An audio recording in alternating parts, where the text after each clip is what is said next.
नमस्कार साथियों,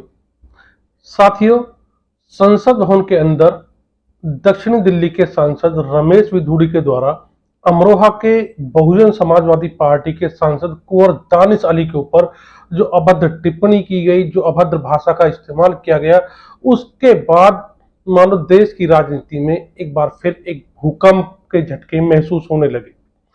पूरा विपक्ष लामबद्ध होकर कुंवर दानिश अली के पक्ष में खड़ा हो गया। लेकिन इस सब के बीच भारतीय जनता पार्टी के द्वारा अपने सांसद को एक कारण बताओ नोटिस जारी किया। इसके बाद लग रहा था और विपक्ष भी मान चुका था कि भारतीय जनता पार्टी इस प्रकरण को लेकर के दबाव में आ रही है। लेकिन इसी बीच भारतीय जनता पार्टी के द्वारा राजस्थान के टोंक जिले का चुनाव प्रभारी रमेश विधुड़ी को बना दिया गया। राजस्थान बीजेपी की तरफ से ट्विटर पर कुछ फोटो शेयर की गई, जिन फोटो में भारतीय जनता पार्टी के सांसद रमेश विधुड़ी राजस्थान बीजेपी के प्रदेश अध्यक्ष सीपी जोशी के साथ टोंक जिला समन्वय समिति की बैठक करते हुए नजर आ रहे हैं। यह फोटो मानो विपक्षी दलों के कटे पर नमक छिड़कने जैसा काम कर रही हैं। भारतीय जनता पार्टी ने इस कदम को उठाकर न केवल विपक्ष की उम्मीदों को झटका दिया है, वहीं राजस्थान के अंदर भी चुनावी हलचल को तेज कर दिया है। राजस्थान के जिस टोंक का चुनाव प्रभारी बनाकर भारतीय जनता पार्टी ने रमेश विधुड़ी को वहां भेजा है, उस टोंक जिले की टोंक विधानसभा के विधायक, कांग्रेस के वरिष्ठ नेता और वर्तमान में राजस्थान कांग्रेस के अंदर नंबर 2 की हैसियत रखने वाले सचिन पायलट विधायक है। सचिन पायलट का कद राजस्थान की राजनीति में मजबूत स्तंभ है और सचिन पायलट कांग्रेस पार्टी के कद्दावर नेताओं में गिने जाते हैं। सचिन पायलट बीते जो 2018 के विधानसभा चुनाव हुए, उनमें उन्होंने बड़ी मेहनत की राजस्थान विधानसभा चुनाव में, और माना जाता है कि उनकी मेहनत का ही या उनके जो प्रयास थे उनके परिणाम स्वरूप पार्टी राजस्थान में जीत कर आई। जो रमेश विधुड़ी को भेजा गया है उसको पीछे एक बड़ा कारण है। दरअसल सचिन पायलट गुर्जर बिरादरी से आते हैं, गुर्जर समाज से ताल्लुक रखते हैं और गुर्जर बिरादरी से ही, गुर्जर समाज से ही ताल्लुक रमेश विधुड़ी भी रखते हैं। रमेश विधुड़ी को टोंक जिले का चुनाव प्रभारी बनाकर भेजने के पीछे पार्टी की एक मंशा स्पष्ट दिखाई देती है। किसी भी तरह से टोंक के अंदर सचिन पायलट उफ सचिन विधुड़ी की घेराबंदी, गोलबंदी, लामबंदी की जाए, उनको वहां रोक के रखा जाए। जी हां साथियों, मैं सही कह रहा हूं, सचिन पायलट उर्फ सचिन विधुड़ी। दरअसल साथियों, सचिन पायलट के पिता स्वर्गीय राजेश पायलट मूल रूप से उत्तर प्रदेश के दादरी क्षेत्र के वैदपुरा गांव के रहने वाले हैं और उनका भी गोत्र विधुड़ी है, यानी गुर्जर समाज का विधुड़ी गोत्र से सचिन पायलट का परिवार बिलोंग करता है। तो ऐसी स्थिति में सचिन विधुड़ी उर्फ सचिन पायलट के सामने रमेश विधुड़ी को पार्टी ने उतार करके एक तरह से माहौल को राजस्थान के अंदर टोंक विधानसभा के अंदर, टोंक जिले के अंदर विधुड़ी बनाम विधुड़ी बना दिया है। दरअसल साथियों, टोंक जिला और उसका पड़ोसी जिला सवाई माधोपुर मिलकर के एक लोकसभा क्षेत्र बनते हैं। इस लोकसभा क्षेत्र का नाम है टोंक सवाई माधोपुर और टोंक सवाई माधोपुर लोकसभा क्षेत्र के अंदर 4 विधानसभा सीटें टोंक जिले की आती हैं। इसके साथ ही 4 विधानसभा सीटें यहां सवाई माधोपुर जिले की भी आती हैं। यदि हम इस पूरी लोकसभा यानी कि टोंक सवाई माधोपुर लोकसभा क्षेत्र की जातीय आंकड़ों की बात करें तो जिस तरह के आंकड़े हमें मिले हैं और जो मीडिया में चर्चा में हैं, उनकी पर यदि हम नजर डालें तो टोंक सवाई माधोपुर लोकसभा क्षेत्र के अंदर लगभग 3,60,000 एससी मतदाता है, यानी दलित मतदाता है।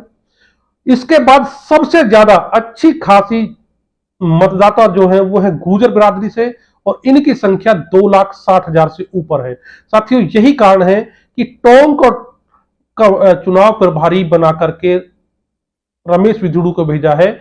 उनके ऊपर टोंक के साथ साथ सवाई माधोपुर यानी कि पूरी टोंक सवाई माधोपुर लोकसभा क्षेत्र को साधने की जिम्मेवारी है।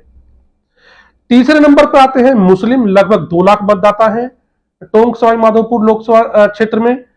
जाट लगभग 1,45,000 हैं। ब्राह्मणों की तादाद भी लगभग 1,40,000 के आसपास बताई जाती है। महाजन जो कि व्यापारी वर्ग है, उनकी 1,20,000 के आसपास मतदाताओं की संख्या है। माली 1,50,000 यानी 1.5 लाख मतदाता माली समाज से आते हैं। राजपूत समाज के 1 लाख मतदाता टोंक सवाई माधोपुर लोकसभा क्षेत्र में है। इसके अलावा लगभग 2 लाख अन्य जो जाति है उनके मतदाता इसमें शामिल है। साथियों, यदि विशेष रूप से हम सचिन पायलट जिस विधानसभा से चुनकर आए हैं टोंक की बात करें तो टोंक विधानसभा पर अच्छी खासी संख्या मुस्लिमों की है। लगभग 50 से 60,000 से ऊपर मुस्लिम मतदाताओं की संख्या बताई जाती है। इसके बाद लगभग 45 से 50,000 के आसपास गुर्जर मतदाता हैं, जो कि इस सीट पर काफी निर्णायक है। साथियों, मुस्लिम मतदाता भाजपा विरोध में हमेशा से बहुत अच्छी खासी संख्या में या यूं कहीं पूर्ण रूप से कांग्रेस के पक्ष में मतदान करते आए हैं। क्योंकि सचिन पायलट खुद गुर्जर समाज से बिलोंग करते हैं और इसके साथ साथ सचिन पायलट का कांग्रेस पार्टी के अंदर एक बड़ा कद है और उनकी छवि भी बहुत स्वच्छ है। उनके ऊपर किसी तरह का भ्रष्टाचार या किसी विवाद के आरोप भी नहीं है। ऐसी स्थिति में बहुत अधिक संख्या में गुर्जर मतदाता भी कांग्रेस के पक्ष में यहां वोट करते हैं। तो जो गुर्जर मुस्लिम गठजोड़ है वह यहां पर कांग्रेस की जीत का कारण है और यह गठजोड़ सिर्फ टोंक विधानसभा पर ही नहीं, चारों विधानसभाएं जो कि टोंक जिले की है, इसके साथ सवाई माधोपुर की 4 विधानसभाएं, उन पर भी यह गठजोड़, यह फॉर्मूला बहुत अधिक काम करता है। यही कारण है कि टोंक सवाई माधोपुर लोकसभा जो क्षेत्र है या जो टोंक और सवाई माधोपुर जिले हैं, उनकी 8 में से 6 सीटों पर कांग्रेस के प्रत्याशी पिछले चुनाव में जीत हासिल कर सके हैं। केवल 2 सीटें भारतीय जनता पार्टी के खाते में आई। साथियों, एक बात और गौर करने की है, जो टोंक सवाई माधोपुर लोकसभा क्षेत्र है वहां पर भारतीय जनता पार्टी के सुखबीर सिंह जौनापुरिया वर्तमान में लोकसभा सांसद है। सुखबीर सिंह जौनापुरिया लगातार 2 बार से यहां पर सांसद हैं। साथियों, सवाल उठता है कि क्या रमेश विधुड़ी सुखबीर सिंह जौनापुरिया के साथ मिलकर सचिन पायलट को टोंक में चुनाव हरा देंगे, जो कि काफी बार कह चुके हैं कि वह एक बार फिर यानी सचिन पायलट एक बार फिर टोंक विधानसभा से ही चुनाव लड़ेंगे। कि टोंक विधानसभा पर सचिन पायलट को चुनाव हराना बहुत मुश्किल काम है। हालांकि चुनाव नहीं हराया जा सकता, यह तो लोकतंत्र में नहीं कहा जा सकता, लेकिन सचिन पायलट की छवि, उनके कद और उनके रुतबे को देखते हुए लगता नहीं कि टोंक पर सचिन पायलट को चुनाव आसानी से हराया जा सकता है, जबकि जातीय समीकरण भी उनके पक्ष में है। तो फिर सवाल उठता है कि रमेश विधुड़ी को पार्टी के द्वारा राजस्थान के टोंक चुनाव प्रभारी बनाकर क्यों भेजा।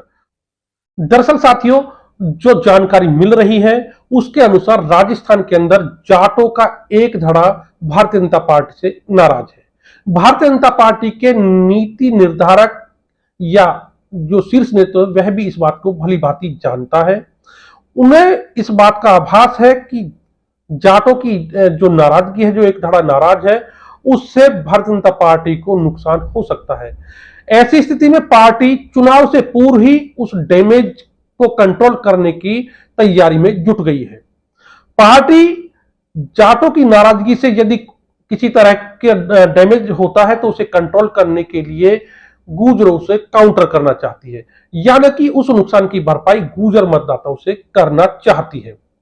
पार्टी भली भांति जानती है कि भले ही सचिन पायलट को टोंक विधानसभा पर चुनाव न हरा जाए, लेकिन सुखबीर सिंह जौनापुरिया जो कि वहां के स्थानीय सांसद है और रमेश विधुड़ी को राजस्थान भेजकर सचिन पायलट की घेराबंदी या उनकी चक्रव्यूह, उनके चारों तरफ एक व्यूह रचना करना चाहती है, जिससे कि सचिन पायलट टोंक विधानसभा पर व्यस्त हो जाए, अपने चुनाव को लेकर के व्यस्त हो जाए और पार्टी को गुर्जर मतदाताओं के अंदर पैठ बनाने का मौका मिल जाए, या यूं कहें कि किसी तरह सचिन पायलट की टोंक में ही घेराबंदी की तैयारी भारतीय जनता पार्टी कर रही है।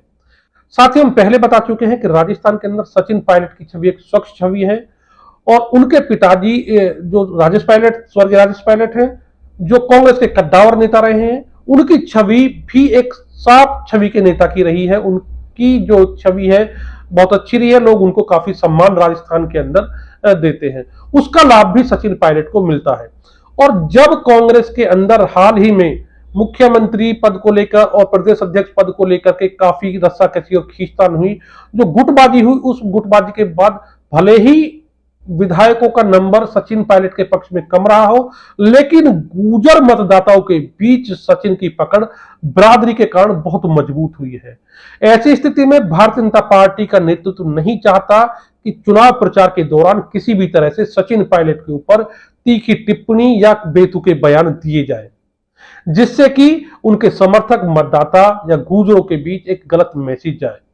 ऐसे में मेरा मानना है कि आगामी जो विधानसभा चुनाव होंगे राजस्थान के, उनमें भारतीय जनता पार्टी की तरफ से सचिन पायलट के ऊपर आक्रामक या तेज या सीधा सीधा हमला बिल्कुल नहीं किया जाएगा। अब साथियों, हम उस सवाल के ऊपर आते हैं जो मीडिया में बहुत ज्यादा चर्चा का विषय बना हुआ है। दरअसल सवाल है कि जिस रमेश विधुड़ी के द्वारा लोकतंत्र का मंदिर कहे जाने वाले संसद भवन के अंदर बहुजन समाजवादी पार्टी के सांसद कुंवर दानिश अली के ऊपर जिस तरह के शब्दों का प्रहार किया, शब्दों से हमला किया, या जिस तरह की भाषा का इस्तेमाल किया, उसके बाद पार्टी ने रमेश विधुड़ी के खिलाफ कार्रवाई क्यों नहीं की, और इतना ही नहीं, उन्हें कद बढ़ाकर राजस्थान क्यों भेज दिया। तो साथियों, मैं आपको एक बात बताना चाहता हूं कि राजनीति में सही और गलत के पैमाने हार जीत तय करती है। भारतीय जनता पार्टी इस बात को भली भांति जान चुकी है कि इस तरह की कई बार भाषा का इस्तेमाल या ऐसा आचरण विरोधी पार्टियों के सांसद और विधायक भी कर चुके हैं। इसके बावजूद विरोधी पार्टियों के द्वारा अपने विधायकों और सांसदों के ऊपर कार्रवाई नहीं की। तो ऐसी स्थिति में भारतीय जनता पार्टी के द्वारा यह मान लिया गया है कि जब विरोधी पार्टियों के द्वारा अपने नेताओं के, अपने विधायक सांसदों के खिलाफ कार्रवाई नहीं की जाती है, तो फिर भारतीय जनता पार्टी ऐसा करके अपने पार्टी के कार्यकर्ताओं और अपने समर्थकों को नाराज क्यों करते हैं। तो ऐसी स्थिति में मुझे जो लगता है, भारतीय जनता पार्टी समझ चुकी है कि व्यवहारिक राजनीति में ऐसी कोई बात मायने नहीं रखती है, सिर्फ मायने रखती है तो हार और जीत मायने रखती है। तो साथियों, आज की इस वीडियो में सिर्फ इतना ही।